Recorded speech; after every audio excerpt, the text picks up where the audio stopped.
The death of an animal friend can be one of life's most difficult experiences, and for many of us, our animals are more than just pets, they're part of our families. It's Home and Garden Wednesday lifestyle expert Chris H. Olsen showing us how to make a lasting tribute to them. Good morning. Good morning. You know, of course, we just lost Joey, the garden cat. So that kind of got me thinking about it. And a lot of us handle the loss of a pet differently. I know when my parents lost their dog, my dad surprised me the most. It took 3 years before they can get another dog because that's how much they were in mourning. And there's things you can do that can tribute your pet, also get you along the way of healing. Okay. So that's what we're going to talk about. A couple things is, you know, a lot of us, our dogs all have their special toys. And so I had a dog called Pongo, and he passed away a couple years ago, and these are some of his old toys. And now you can leave some of these around the house still. Some people still leave the bed with the toys in it, even for a couple years, just because they tribute their animal. They don't want to get rid of that memory yet of them.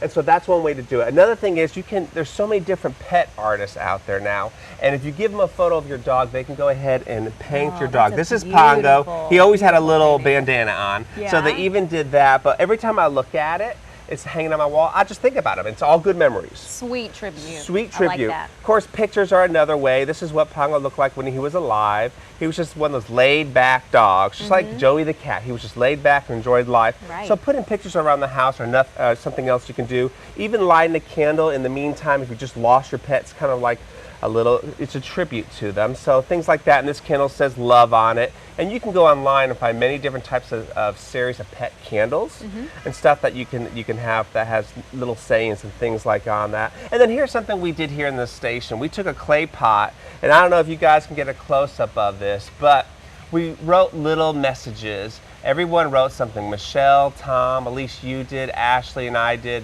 and so on. And this is kind of everyone's way of coming together and just really celebrating too what we had. It was a blessing we had them. You can put an easy way to do it too, Chris. Easy way to do it. You can do a glazed pot if you want. Your kids can all sign it and do something like that because the kids of course, are totally affected by it. And then you can put a plant in it, and you have this for years to come and never get rid of it. So that memory will always be there, even if you get a new pet. That memory's going to be there. And then there's other things. You can get natural cut rock, and you can write on it too, and write like a little tombstone if you want. Even if you don't have the actual body of your pet, you can do that type of thing. And then some people have to have more to say goodbye to the pet. So you can get any type of box. This happens to look like a casket. It does. It was the one box I had at home. You know, it's not funny how it works. I know. But you can put some of their toys in there that you don't have to keep everything. Just little things and even a picture, and then you can bury this with the children. And this is kind of a closure for them. And then all they can do is that they have the painting at home. They can remember the good things about the dog. And then don't forget, you can donate. You can donate to the Humane Society, anything like that. And don't forget, this month, September, the second Sunday in September every year is National Pet Memorial Day. Really? So believe it or not. And that's a good way that you can every year.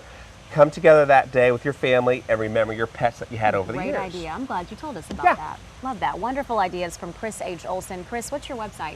My website is chrisholsen.com, or you can also go on to botanicagardens.com. All right. We appreciate you. Oh, thank you. Thank you so much. Wonderful ideas on this Home and Garden Wednesday.